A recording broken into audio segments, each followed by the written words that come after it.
दोस्तों, आज हमारी आपकी क्लास 11th की तीसरी क्लास है। तो अगर आपको क्लास अच्छी लग रही हो तो क्लास को लाइक, कमेंट और हमारे चैनल को सब्सक्राइब कर लेना। जिन्होंने हमारी पिछली 2 क्लास नहीं देखी है वो जाकर देख लीजिए, डिस्क्रिप्शन में उसका लिंक है। तो चलिए आज हम अपनी तीसरी क्लास शुरू करते हैं। तो कल हमने आपको 3 फार्मूले बताए थे। पहला हमने क्या बताया था कि 1 बराबर sine square theta plus cos square theta होता है। और दूसरा फार्मूला हमने क्या बताया था कि 1 बराबर cosec square theta minus cot square theta होता है। और तीसरा हमने क्या निकाला था कि sec square theta minus tan square theta होता है। ये तीनों फार्मूले आपको याद होने चाहिए, क्योंकि आगे आपको जब क्वेश्चन आप सॉल्व करेंगे तो इसका यूज़ हम करेंगे, इसलिए आप लोग इसको साथ ही साथ याद करते चलिए। तो चलिए अब हम इससे आगे की क्लास शुरू करते हैं। तो कल हमने 3 फार्मूले पढ़ लिए थे, अब हम उसके आगे पढ़ते हैं। अब मैं आपको एक और चीज़ बताना चाहती हूँ, समझिएगा ध्यान से, जो आपके लिए इम्पॉर्टेंट है। तो यहाँ पर हम एक हेडिंग डाल देते हैं। तो देखिए यहाँ पर हम क्या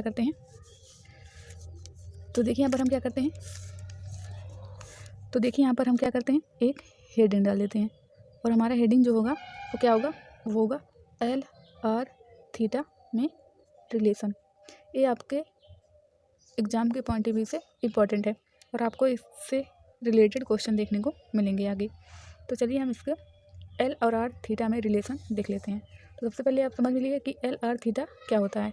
तो देखिए यहाँ पर हम क्या करेंगे, एक सर्कल ले लेंगे और एक सर्कल जो है उसका एक केंद्र होता है, यानी कि केंद्र हमारा क्या हो जाएगा, वो हो जाएगा। अब देखिए केंद्र से परिधि तक की दूरी क्या होती है, हमारी त्रिज्या होती है।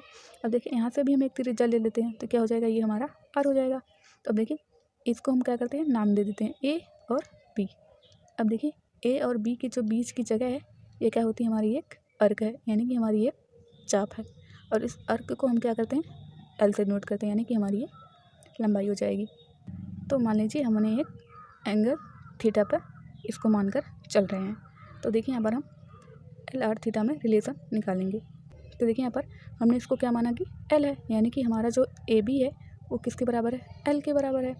और एल हमारा क्या है, लेंथ ऑफ आर्क, यानी कि चाप की लंबाई है। अब देखिए यहाँ से हमारा ओ ए और ओ बी हमारा क्या है, त्रिज्या है। तो यहाँ पर देखिए, तो देखिए यहाँ पर ओ ए और ओ बी हमारा क्या है, आर है। और हमारा क्या है, और हमारा है वृत्त की त्रिज्या है। अब देखिए यहाँ पर हमारा क्या है, एक एंगल थीटा है। इस एंगल जो थीटा हमारा है वो है चाप द्वारा केंद्र पर बनाया गया हमारा क्या है, एंगल है। तो देखिए हमारा ए बी क्या हो जाएगा, लंब, यानी कि अर्क हो जाएगा, चाप की लंबाई हो जाएगा। ओ है और ए बी हमारा क्या है, आर है, यानी कि वृत्त की त्रिज्या है। और थीटा हमारा क्या है, चाप द्वारा केंद्र पर बनाया गया एंगल। तो देखिए इसका हम रिलेशन देखेंगे तो हमें इसका रिलेशन क्या मिलेगा। अभी तो हमने बस इसका नामकरण किया है कि ये क्या क्या होता है। तो देखिए आपको बस एक ही चीज़ याद रखनी है, आपको बस एक चीज़ याद कर लेनी है इसमें, कि जो है एल बराबर होता है आर इंटू में थीटा। बस आप लोगों को एक फार्मूला ये याद होना चाहिए। अब देखिए इससे हम 2 फार्मूले बना सकते हैं। तो देखिए अगर यहाँ पर हमारा एल बराबर आर इंटू में थीटा है, अब हमसे अगर कहीं क्वेश्चन में थीटा की वैल्यू पूछ लेगा तो हम कैसे निकालेंगे। तो देखिए जब हम थीटा की वैल्यू निकालेंगे तो कैसे हो जाएगा, एल आर इंटू में इधर आएगा तो अपान हो जाएगा, थीटा की वैल्यू क्या हो जाएगी, एल अपान आर। अब इसी तरह से अगर हमसे आर की वैल्यू पूछ ले तो हम क्या करेंगे, तो यहाँ पर आर बराबर क्या हो जाएगा, एल अपान थीटा इंटू में इधर आ जाएगा तो अपान में हो जाएगा। तो इस तरह से देखिए हमने एक ही चीज़ से 2 फार्मूले बना लिए। तो आपको बस एक फार्मूला याद होगा तो आप लोग इसको आसानी से बना लेंगे। तो ये जो है आपको याद होनी चाहिए, इससे हम आगे क्वेश्चन सॉल्व करेंगे। आपको एक और चीज़ बताना चाहते हैं जो आपके सिलेबस के अकॉर्डिंग आपके लिए इम्पॉर्टेंट है। तो मैं आपको रेडियन और डिग्री में, तो हम आगे रेडियन और डिग्री के बारे में जानेंगे कि रेडियन और डिग्री क्या होता है और इनके बीच रिलेशन क्या होता है। तो देखिए रेडियन को हम जो है ऊपर जो है ऐसे सी लगाकर डिनोट करते हैं और डिग्री को हम ऐसे 0 लगाकर डिनोट करते हैं ऊपर। अभी मैं आपसे पूछ लूँगा, मान लीजिए कि 1 डिग्री बड़ा है या एक रेडियन बड़ा है या एक डिग्री बड़ा है। आप लोग सोचकर बताइए कि कमेंट में कि 1 डिग्री बड़ा होता है कि 1 रेडियन बड़ा होता है। तो देखिए हम इसके रिलेशन के बारे में जानते हैं। तो सबसे पहले आप लोग एक चीज़ ध्यान दीजिए। अब देखिए यहाँ पर अगर हम रेडियन से डिग्री की तरफ जाएंगे तो हम क्या करेंगे, अब एरो का मतलब समझिए कि हम रेडियन से डिग्री की तरफ जा रहे हैं। तो हम जब रेडियन से डिग्री की तरफ जाएंगे तो हम क्या करेंगे, मल्टीप्लाई 180 डिग्री बाई पाई। जब हम रेडियन से डिग्री की तरफ जाएंगे तो क्या करेंगे हम गुणे 180 डिग्री अपन पाई के गुणा कर देंगे। अब इसी तरह से देख लीजिए, अगर हम डिग्री से रेडियन की तरफ जाएंगे तो हम क्या करेंगे, जब हम डिग्री से रेडियन की तरफ जाएंगे तो हम इस बार क्या करेंगे, तो इस बार हम क्या करेंगे पाई अपन 180 से गुणा कर देंगे।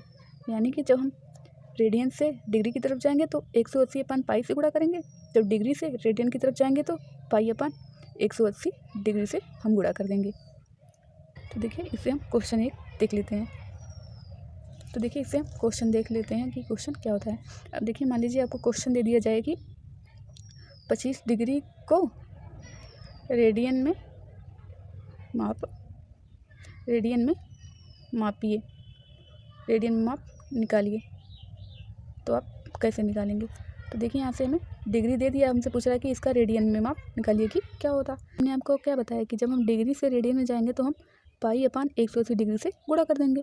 तो देखिए हमारा जो डिग्री में वैल्यू दी है 25 डिग्री, अब हम डिग्री से रेडियन में जा रहे हैं तो हम गुणे पाई अपन 180 डिग्री से गुणा कर देंगे। अब देखिए इसको हम काट लेते हैं, 5 25, 5 में 15, 5 6 में 30। तो देखिए अपन और क्या आ गया 5 पाई अपन 36 डिग्री, और ये हमारा आंसर हो जाएगा।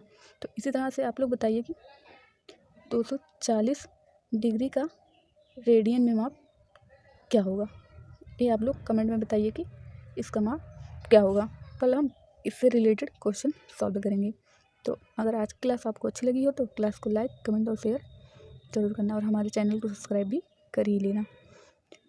और साथ ही साथ आप लोग ये बताइए कि अभी हमने आपसे क्या पूछा कि एक रेडियन बड़ा होता है या एक डिग्री बड़ा होता है। तो आपको बता दूं कि जो एक रेडियन होता है ये हमारा बड़ा होता है।